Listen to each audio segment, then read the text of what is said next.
নমস্কার বন্ধুরা, আজ আমি আপনাদের পাকা মাগুর মাছ দিয়ে ডুমুরের তরকারি রান্না করে দেখাবো। তার জন্য দেখুন বন্ধুরা, এখানে আমি ডুমুরটা কেটে একটুখানি জলে অল্প একটু হলুদ দিয়ে ভাপ দিয়ে নিয়েছি।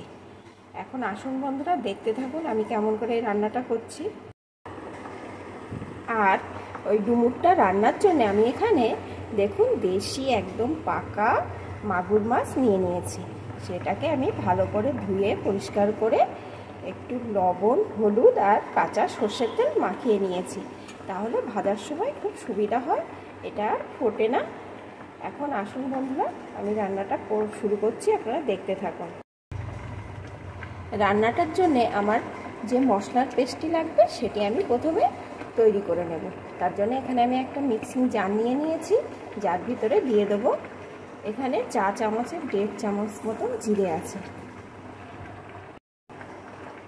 একটু আদা, কয়েকটা রসুন, কয়েকটা কাঁচা লঙ্কা। ঝালটা আপনারা আপনাদের পছন্দ মতন দেবেন। এখন আমি এগুলোকে সুন্দর করে একটা পেস্ট তৈরি করে নেব। এখানে আমি কড়াইতে একটু সর্ষের তেল বসিয়ে দিয়েছি, তেলটা গরম হয়ে গেছে। এখন আমি ওই লবণ, হলুদ আর সর্ষের তেল মাখানো মাগুর মাছগুলোকে দিয়ে প্রথমে ভেজে নেব।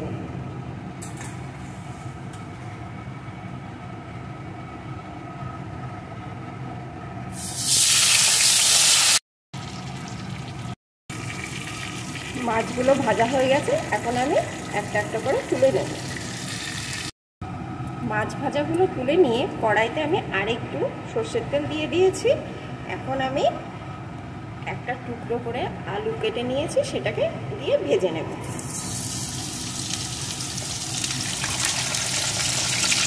দিয়ে দেবো একটু লবণ। এখন আলুটা সুন্দর করে ভেজে নেব। আলুটাকে ভালো করে ভেজে নিয়েছি, এখন আলুটা তুলে নেব।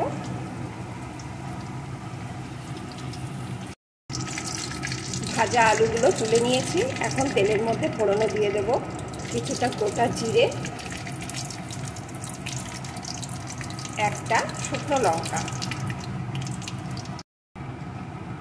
ফোড়নগুলো একটু লাল লাল হলে এর ভিতরে দিয়ে দেবো একটা পেঁয়াজ কুচি। এখন পেঁয়াজ কুচিটাকেও একটু ভেজে নেব।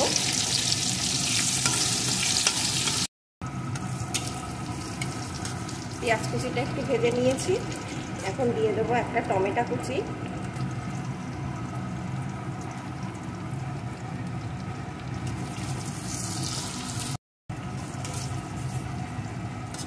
একটু নাড়িয়ে এর ভিতরে দিয়ে দেবো আমি যে মশলার পেস্টটি আগে থেকে করে রেখেছিলাম সেই পেস্টটি।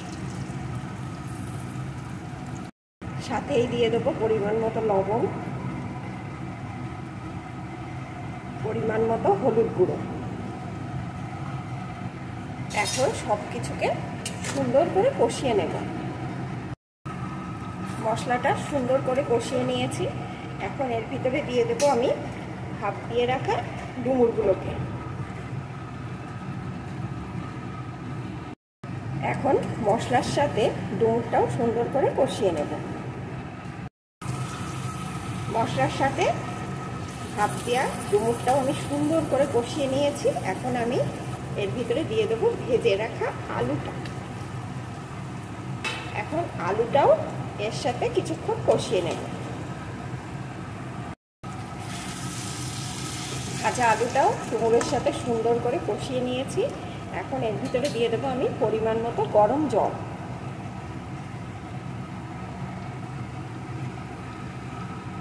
বন্ধুরা, ভাপ দিয়ে যে জলটা ছিল সে জলটাও কিন্তু আমি ফেলিনি, এই জলের সাথে মিশিয়ে দিয়েছি, কারণ ডুমুরে তো প্রচুর পরিমাণে আয়রন থাকে। ভাপ দিয়ে ফেলে দিলে ওই জলের সাথে আয়রন কিছুটা বেরিয়ে যায়, তার জন্য ওই জলটাও এর সাথে ব্যবহার করলাম, তাহলে এর পুষ্টিটা সম্পূর্ণ বজায় থাকবে। ঝোলটা ভালো করে ফুটছে, এখন ভাজা মাগুর মাছগুলোকেও এর ভিতরে দিয়ে দেবো।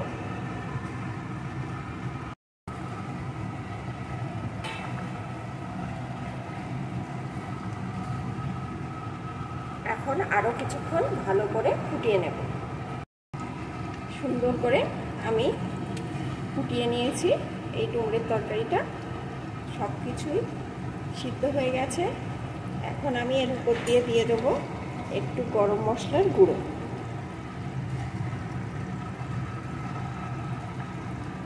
একটু নাড়িয়ে নেব।